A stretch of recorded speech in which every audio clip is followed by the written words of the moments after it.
Hey everyone, I'm back from vacation. Thought I'd read something a little different today. The Lovesong of J. Alfred Prufrock by T.S. Eliot. S'io credesse che mia riposa fosse, a persona ci me tornesse el mondo, questa fiamme stiara senza più scorse, ma pioscia chiamarmi di questo fondo, non torno viva alcune, sia odo il vero, sia ne teme di infana ti rispondo. Let us go, then, you and I, when the evening is spread out against the sky like a patient etherized upon a table. Let us go, through certain half-deserted streets, the muttering retreats of restless nights in one-night cheap hotels and sawdust restaurants with oyster shells. Streets that follow like a tedious argument of insidious intent, to lead you to an overwhelming question. Oh, do not ask, what is it? Let us go and make our visit. In the room the women come and go, talking of Michelangelo. The yellow fog that rubs its back upon the window panes, the yellow smoke that rubs its muzzle upon the window panes, licked its tongue in the corners of the evening, lingered upon the pools that stand in drains, let fall upon its back the soot that falls from chimneys, slipped by the terrace, made a sudden leap, and seeing that it was a soft October night, curled once around the house and fell asleep. And indeed there will be time for that yellow smoke that slides along the streets, rubbing its back upon the window panes.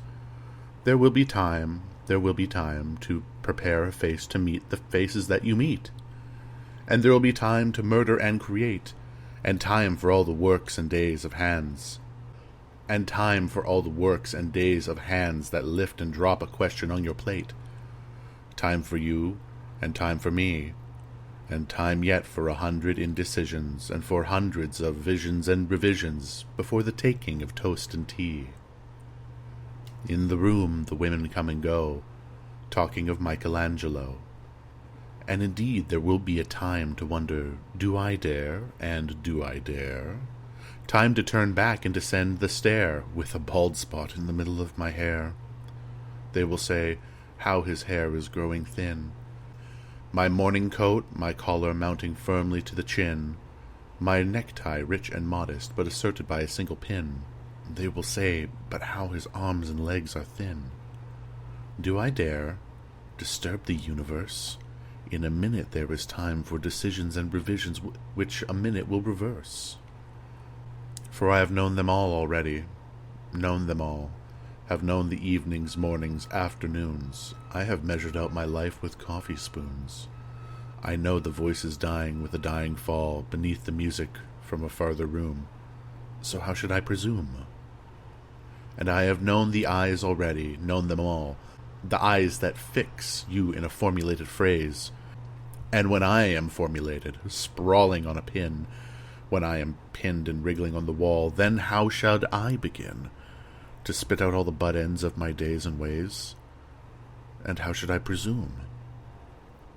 And I have known the arms already, known them all, arms that are braceleted and white and bare, but in the lamplight downed with light brown hair.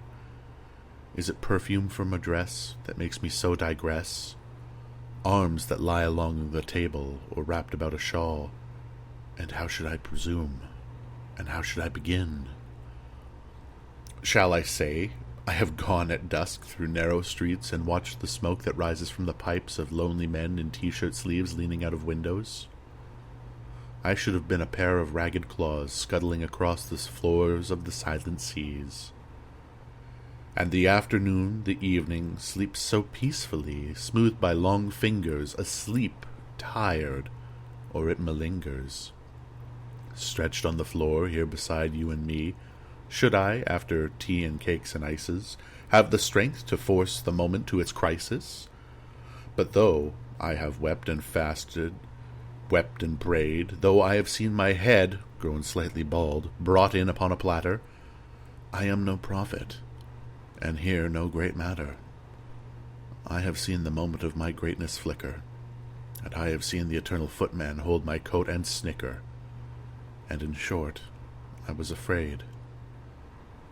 And would it have been worth it, after all, after the cups, the marmalade, the tea, among the porcelain, among some talks of you and me?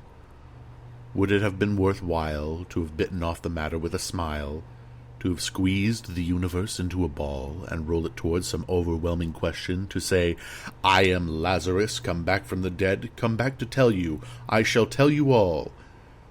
If one, settling a pillow by her head, should say, that is not what I meant at all, that is not it at all.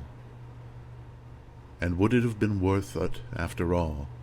Would it have been worth while, after the sunsets and the dooryards and the sprinkled streets, after the novels, after the teacups, after the skirts that trail along the floor, and this, and so much more? It is impossible to say just what I mean, but as if a magic lantern threw the nerves and pattern on the screen, it would have been worth while.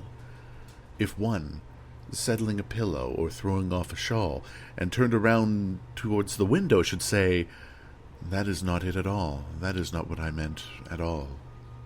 No, I am not Prince Hamlet, nor was I meant to be. I am an attendant lord, one that will do to swell progress, start a scene or two, advise the prince, no doubt, an easy tool, differential, glad to be of use, politic, cautious, and meticulous, full of high sentence, but a bit obtuse, at times, indeed, almost ridiculous, at times, almost the fool. I grow old. I grow old. I shall wear the bottoms of my trouser rolled. Shall I part my hair behind? Do I dare to eat a peach? I shall wear white flannelled trousers and walk upon the beach. I have heard the mermaids singing each to each. I do not think that they will sing to me. I have seen them riding seawards on waves, combing the white hair of the waves blown back, when the wind blows the water white and black. We have lingered in the chambers of the sea, by sea-girls wreathed with seaweed red and brown, till human voices wake us, and we drown. The Love Song of J. Alfred Prufrock by T.S. Eliot. Thanks for listening.